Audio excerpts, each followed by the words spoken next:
Pfaff sewing machines are known to have more features than most other brands out there.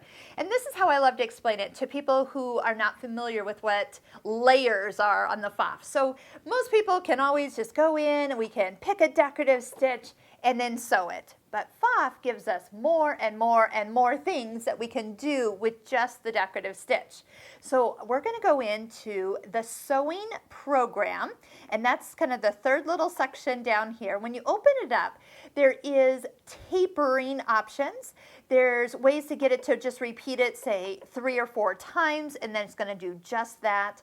There's lots of different things that you can do with these stitches. So the patchwork patchwork program that we have done. If you click right up here in this little I for information, that will take you over to that video as well. So let's talk about this tapering feature. Let's find a fun decorative stitch that we can play with tapering options. So I'm going to just kind of arrow down. There's some stitches that I've played with that are kind of fun. They really show off what this can actually do. Let's kind of do this kind of Greek key. Let's go over the sewing program. And what is tapering? If we just touch it, what it's going to do is taper the beginning of it, and this part would taper the end of it.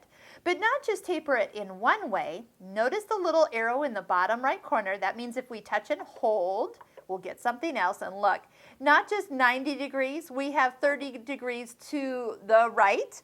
We have 30 degrees to the left.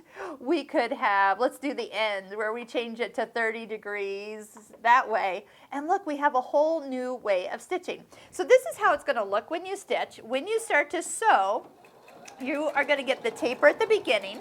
And then when you have sewn the longest, the length that you need to go, touch the reverse button, and it will take and turn the last decorative stitch that it stitches into the last taper you told it to do. And look, totally new stitch.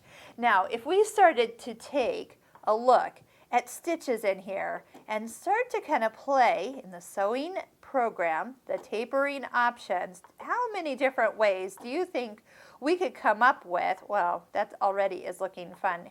What was that? I think that was 60 degrees. Good. What if we changed it to 120? That almost looks like, oh, then turn that on. Do this one, 120 at the top. Wow, I just got to stitch this out just to see. You know, every time I sit down to this machine, I always try to do something different, a different decorative stitch each time I do. Let's go ahead and end it. It'll finish the end at the taper we requested.